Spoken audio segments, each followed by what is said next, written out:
Welcome to Vini's cooker home. இன்னைக்கு நாம ரொம்பவே சுலபமான முறையில் செய்யக்கூடிய ஒரு ஸ்வீட் ரெசிபி தான் பார்க்க போறோம். இதுக்கு தேங்காய் நல்லா துருவி எடுத்துருக்குறேங்க. இது வந்து ஒரு தேங்காய் மீடியம் சைஸ் நல்லா துருவி எடுத்துக்கிறேன் இந்த மாதிரி. அடுத்ததான் நம்ம ஒரு மிக்ஸி ஜார் எடுத்துக்கலாம். நம்ம துருவி வச்ச தேங்காயை அதில் போட்டுக்கலாங்க.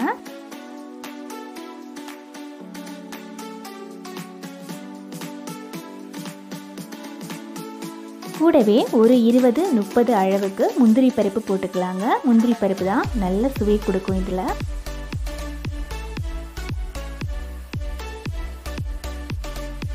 அதிலேயே ஒரு 2 ஏலக்காய் சேர்த்துக்கலாங்க.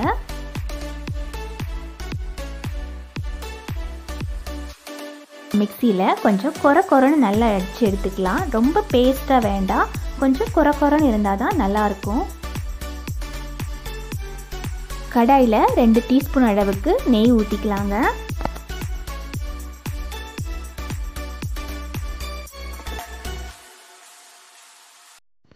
கடாய் சூடானதும் நாம் ப்ரிப்பேர் பண்ணி வச்சுருக்கிற அந்த தேங்காயும் ஏலக்காய் முந்திரி பருப்பு இது 3 சேர்த்து அடித்து வச்சோம் இல்லையா, அதை இப்போ நம்ம அதை சேர்த்துக்கலாம். கொஞ்சம் நல்லா வதக்கி எடுத்துக்கலாங்க. நம்ம இந்த மாதிரி நல்லா வதக்கி எடுக்கும்போது 1 வாரம் அளவுக்கு அது கெட்டு போகாமல் நமக்கு வச்சு சாப்பிட்ற மாதிரி இருக்கும்.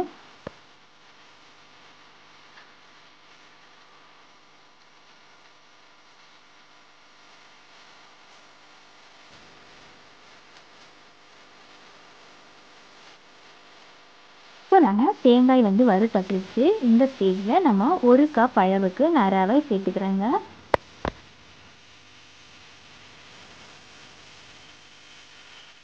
ரவையும் அந்த தேங்காய் கூட சேர்த்து நல்லா மிக்ஸ் பண்ணி விட்டுக்கலாம். ரவையும் இந்த நெய்யிலேயே நம்ம நல்லா ரோஸ்ட் பண்ணி எடுத்துக்கணும்.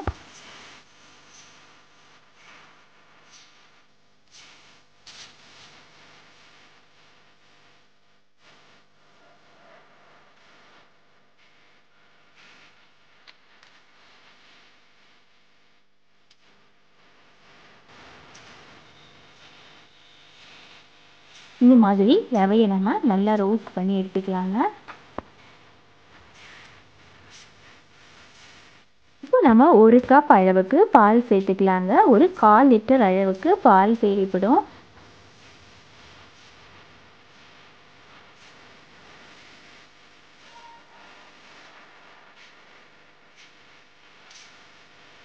எல்லாத்தையும் சேர்த்து கொஞ்சம் நம்ம நல்லா மிக்ஸ் பண்ணி விட்டுக்கலாங்க. இந்த மாதிரி நம்ம நல்லா மிக்ஸ் பண்ணி விடும்போதே நமக்கு நல்ல வாசனை தெரியும்.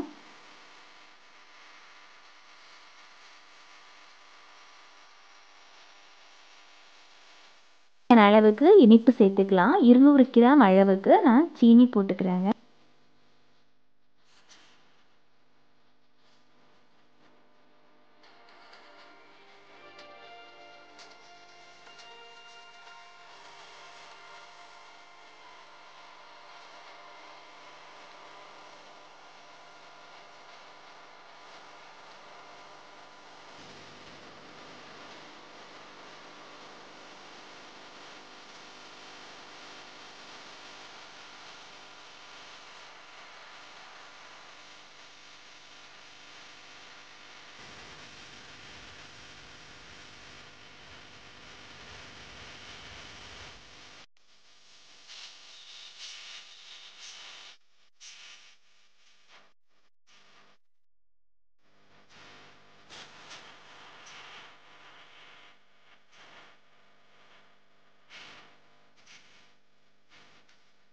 ரொம்பவே ஈஸியாக ஒரு 5 இல்லைன்னா 10 நிமிஷத்தில் செய்யக்கூடிய, அதுவும் ரொம்ப டேஸ்டியான ஸ்வீட் நம்ம செஞ்சுட்டோம். இப்போ நம்ம அதை கொஞ்சம் ஆற விட்டுக்கலாம்.